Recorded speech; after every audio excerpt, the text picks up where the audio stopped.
Alhamdulillah wassalatu wassalamu ala Rasulillah wa ala alihi wa sahbihi wa mawalah. Saudara rahimakumullah, saya ingin melanjutkan bahasan hadis an Ibni Abbas anna Nabiyya sallallahu alaihi wasallam qala abghadun nas ila Allah salasah mulhidun fil haram wa mubtagin fil islam sunnatal jahiliyah wa muttalibu dami mri'in bi ghairi haqqin liyuhriqa damahu. Diriwayatkan dari Ibnu Abbas, sesungguhnya Rasulullah SAW bersabda,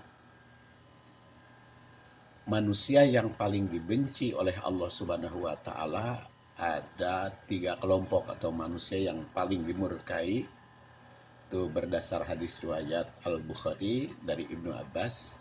Itu ada 3 kelompok. Yang pertama adalah mulhidun fil haram, yaitu yang berbuat mulhid, ilhad, kecenderungan berbuat dosa di haram.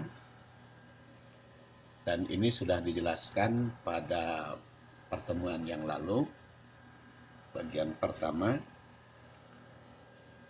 Yang kedua adalah mubtagin fil Islam sunnata jahiliyah, dan muttalibu dami mri'in bi ghairi haqqin liyuhriqa damahu. Itu yang perlu kita bahas pada pagi ini, yaitu mubtagin fil Islam sunnatal jahiliyah. Mubtagin, perkataan mubtagin berasal dari kata ibtaga yabtagi, ibtigha'an, berarti itu mencari atau mengadakan atau menyelenggarakan. Ibtaga yabtagi, ibtigha'an.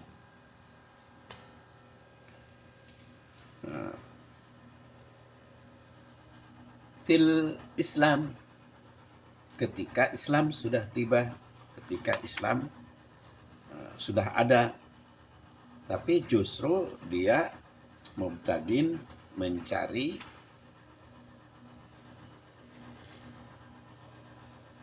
sunnah jahiliyah. Perkataan sunnah di sini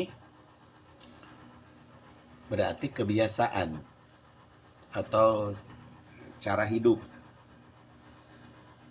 Kan di dalam bahasa ilmu, pengertian sunnah itu bisa dipahami secara berbeda antara pengertian sunnah menurut fikih dengan sunnah menurut hadis. Dan tentu saja apa yang dimaksud dengan sunnah di sini, karena ternyata sunnah itu bukan hanya ada sunnah Rasul, tapi juga ada sunnah jahiliyah. Jadi sunnah itu tidak semuanya yang positif, ada juga sunnah yang negatif, yaitu sunnah jahiliyah. Kalau di dalam bahasa fikih kan sunnah atau sunat itu sebetulnya kalau tak marbutoh, yang tak bulat seperti ini, kalau mati dibaca oleh orang Arab Hijaz atau Najd. Hijaz itu Mekah, Jeddah, Madinah. Kalau Najd itu Riyadh atau Damam atau kawasan Saudi sampai ke timurnya ya, seperti Dubai, Abu Dhabi. Tak mati, tak marbutoh mati, itu disebut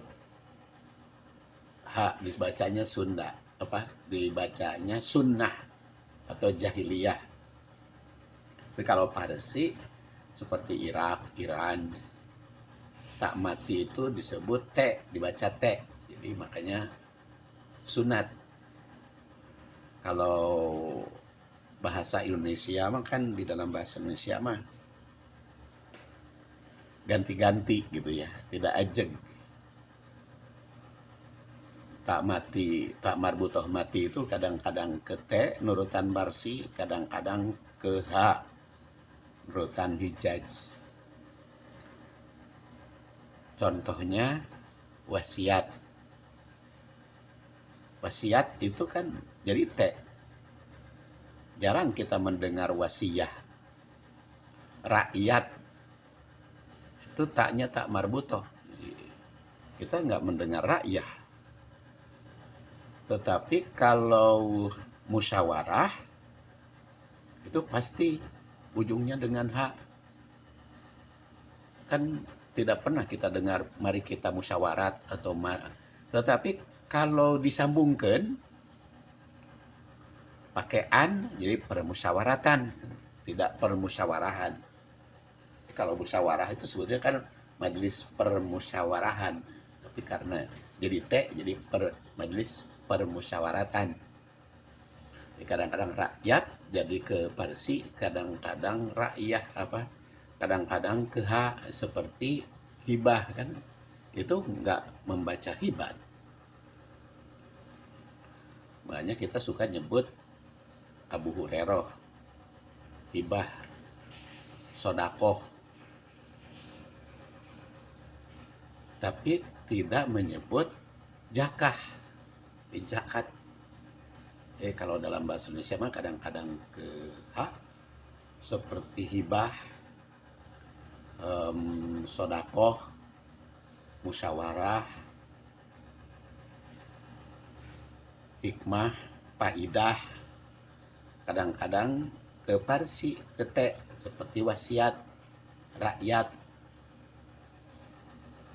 Nah, ini betulnya kalau dalam bahasa Indonesia sering dibedakan pengertian sunat dengan sunnah. Padahal sebetulnya tulisannya sama. Sunnah itu ya sin, nun, dan ta marbutoh. Dan ternyata kalau kita lihat hadis ini ada sunnah yang negatif, yaitu sunnah jahiliyah. Dalam bahasa fikih kan sunnah itu mayusabu fi'luhu wala yu'aqabuhu tarkuhu, la yu'aqabu tarkuhu, yaitu yang mendapat pahala apabila dikerjakan dan tidak disiksa apabila ditinggalkan. Itu fikih. Tapi kalau sunnah menurut hadis, di dalam ilmu hadis adalah segala ucapan, perbuatan, sikap, tindakan Rasul itu disebut sunnah. Qaulu Rasulillah SAW wa fa'lihi wa takririhi. Qauluhu ucapan Rasul, perbuatan dan takrir beliau.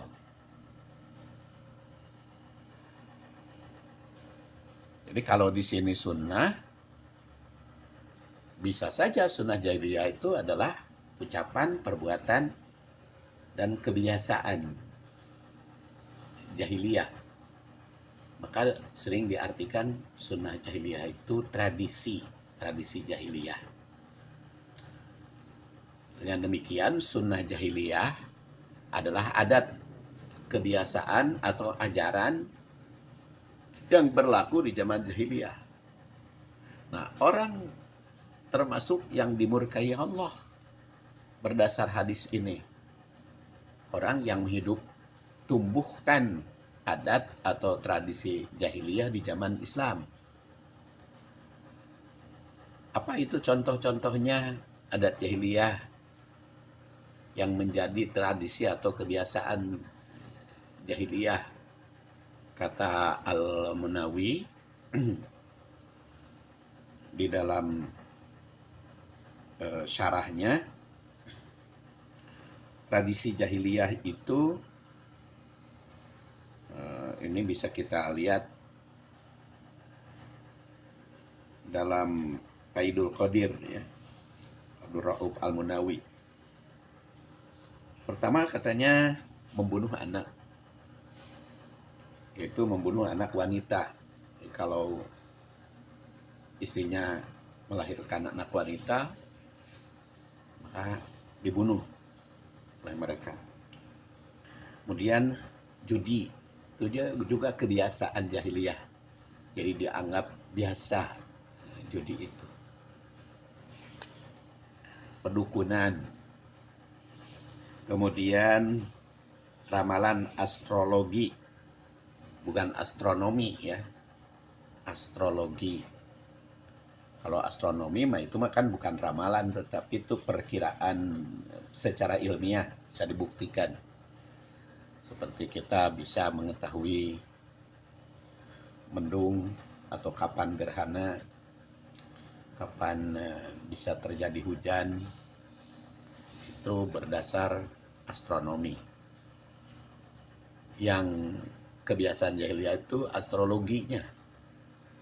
Jadi ilmu perbintangan yang berkaitan dengan kegaiban. Bintang itu kan bukan gaib, tapi ini dipahami secara gaib. Kalau di kita itu kan ada perbintangan kelahiran, itu dihitung atau nasib itu berkaitan dengan kapan dia lahir. Ada yang lahir bertepatan dengan Cancer ya, Beyop Apu.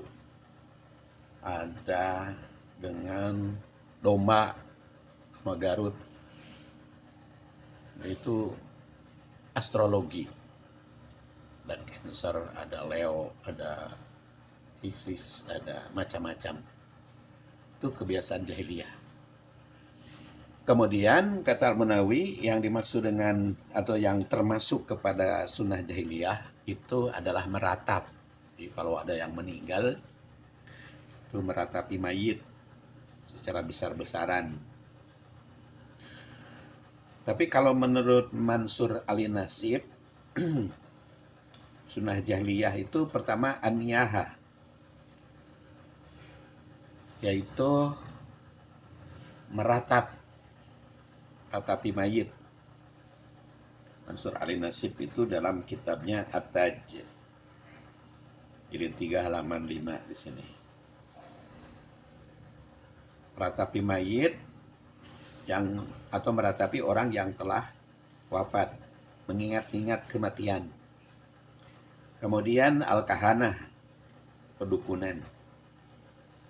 Dan yang ketiga adalah menagih utang anak kepada orang tuanya, atau menagih utang orang tua kepada anaknya, karena yang punya anak itu tidak bisa membayar. Ini orang jahiliyah, ini debt collector. Debt collector itu kalau seseorang punya utang ya tidak bisa bayar, apakah itu KTA, apakah itu kartu kredit, apakah itu biasanya dikejar-kejar keluarganya. Bisa anaknya, bisa tetangganya, bisa bahkan lapor ke RT, ke RW. Nah itu debt collector itu kan cari-cari, menteror ke sana kemari, bagi utang. Konon katanya debt collector itu datanya dijual ya oleh petugas bank itu, sehingga oleh petugas bank itu diedarkan katanya, diumumkan kemana-mana ke masyarakat supaya menteror. Nah itu adalah adat jahiliyah yang suka menteror orang karena ngejar-ngejar utang. Kemudian kata Al-Asqalani, sunnah jahiliyah juga pada hadis ini mencakup segala kebiasaan yang berlaku di zaman jahiliyah. Padahal sudah al-Islam. Itu termasuk yang dimurkai oleh Allah Subhanahu wa taala. Dan yang ketiga, wa muttalibu damimri'in bigori hakin liyuhri ko damahu. Jadi wa muttalibu damimri'in bigori hakin liyuhri ko damahu. Perkataan muttalib bahasa aslinya dari tolaba yaktubu, berarti mencari. Kemudian du'ibah jadi atlaba yutlibu, ittolaba yattolibu, jadi muttolib, menunjukkan seringnya dilakukan atau menunjukkan orang yang melakukan, berarti yang suka mencari-cari.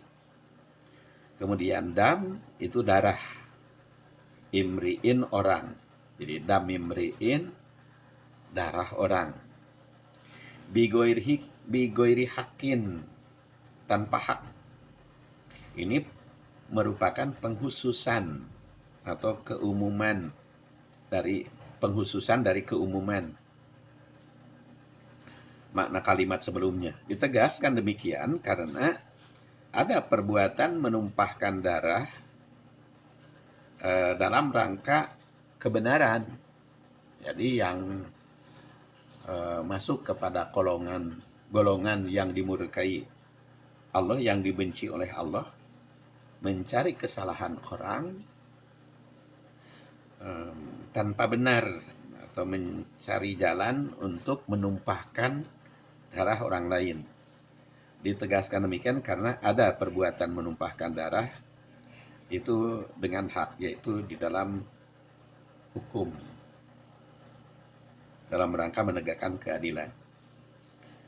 Dan kalimat liyuhriq damahu dalam kitab At-Taj itu dibaca liwahariqo damahu.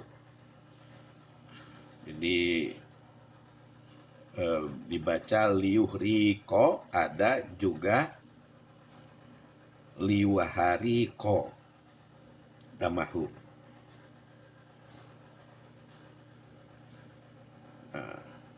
Masing-masing mempunyai makna yang sama, yaitu menumpahkan atau mencurahkan darah.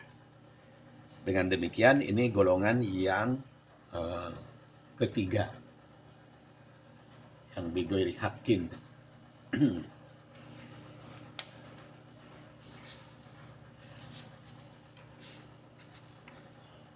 Yang liuhri kodamahu berarti menumpahkan darah orang, mencari-cari kesalahan orang supaya dia bisa membunuhnya.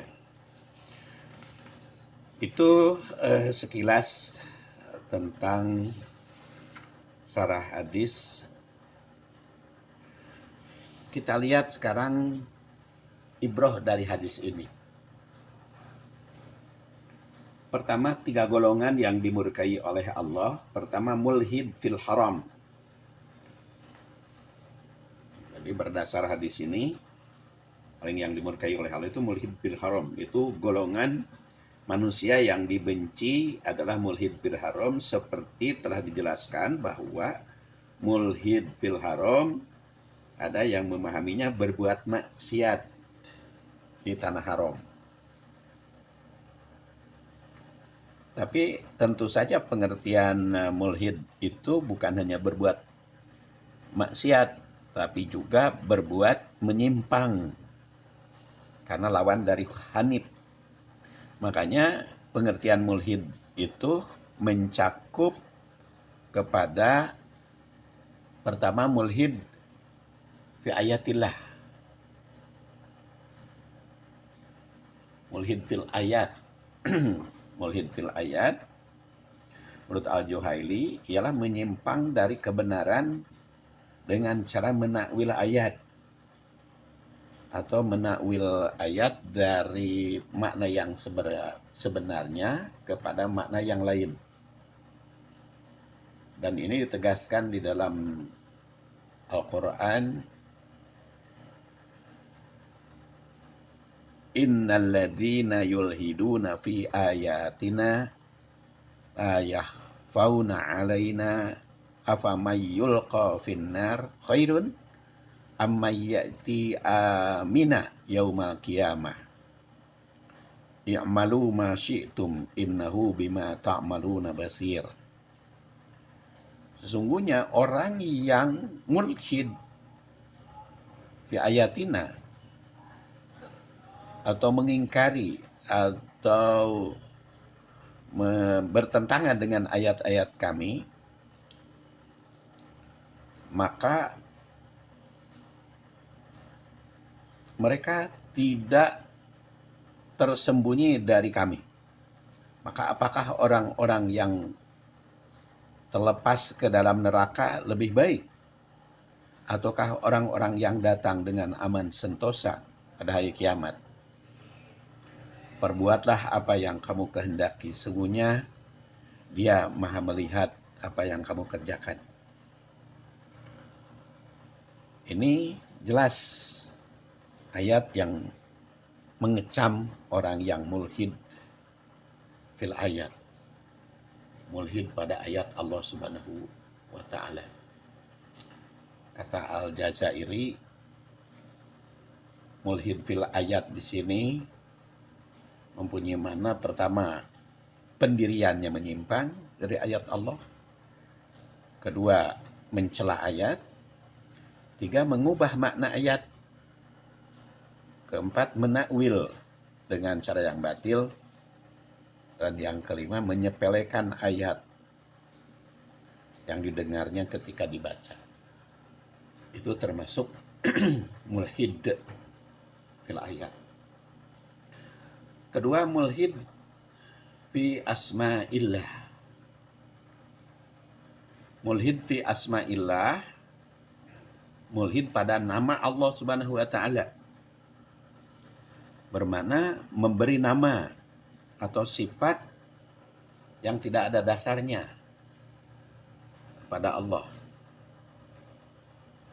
Kedua, mentakwil nama Allah atau menyifatinya dengan sifat yang tidak ada baginya, tidak layak baginya.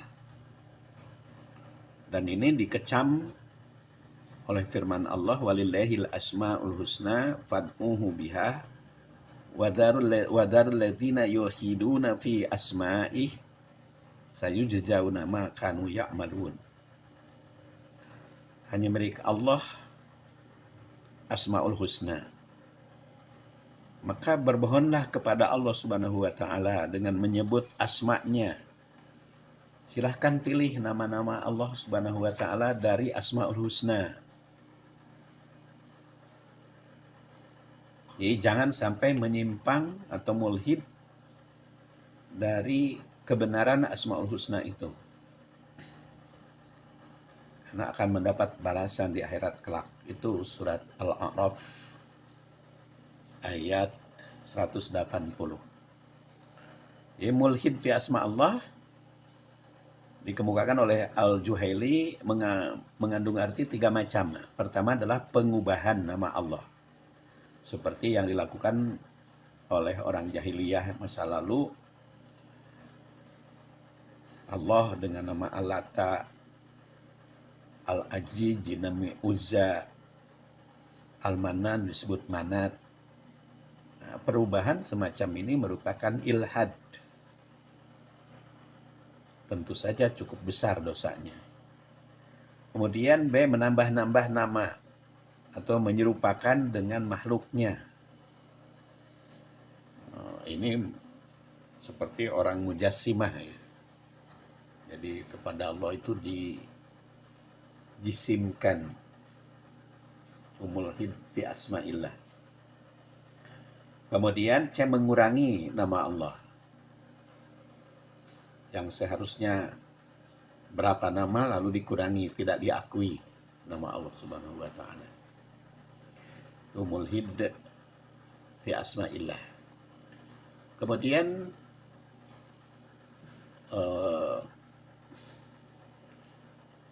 mulhid ila rasul.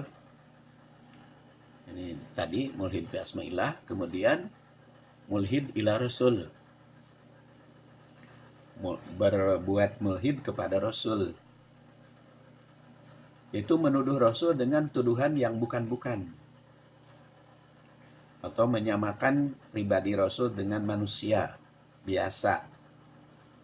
Tidak mengakui keunggulannya. Dan ini dikecam di dalam Al-Quran surat 16 ayat 103. Walaqad na'lamu annahum yaquluna innama yu'allimuhu basyarun lisanul lati yulhiduna ilaihi jamiyun wa hada lisanun arabiyyun mubin. Dan sesungguhnya kami mengetahui bahwa mereka berkata sesungguhnya Al-Quran itu diajarkan oleh seorang manusia. Padahal bahasa yang mereka tuduhkan mulhid kepada Rasul itu tidak benar.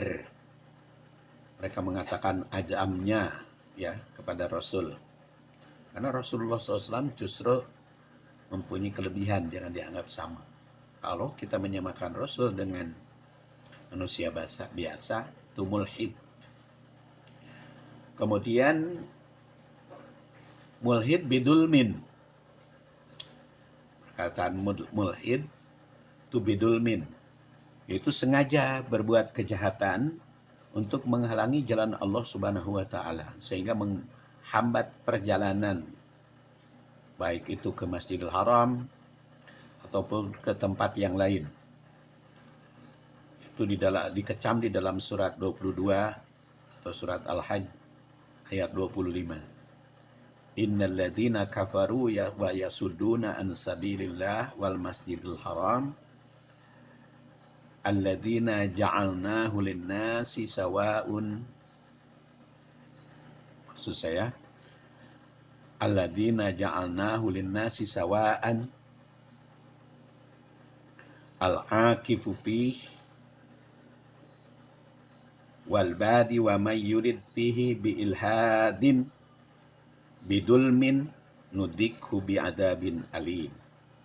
Sesungguhnya orang-orang kafir menghalangi manusia dari jalan Allah dan menghalangi manusia ke Masjidil Haram yang telah kami jadikan untuk semua manusia, baik yang bermukim di situ maupun di padang pasir.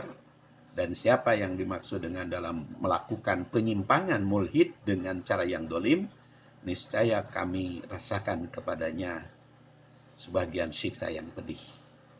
Jadi ayat ini mengecam orang yang mulhid. Sebagaimana tegaskan pula oleh hadis yang dibahas di dalam hadis ini, mulhidun fil haram. Dan di sini dikatakan mulhid bidulmin. Innal ladzina kafaru wa yasudduna an sabilillah wal masjidil haram alladzina ja'alnahu lin-nasi sawa'an al-aqifu fihi wal badi wa may yurid fihi bi ilhad bidulmin nudikhu bi'adabin alim. Akan dijerumuskan kepada siksaan yang sangat pedih. Ini beberapa ibrah dari mulhid fil haram. Dan kita akan bahas selanjutnya mubtagin fil Islam sunnata jahiliyah pada kesempatan berikutnya ke bagian ketiga. Terima kasih. Assalamualaikum warahmatullahi wabarakatuh.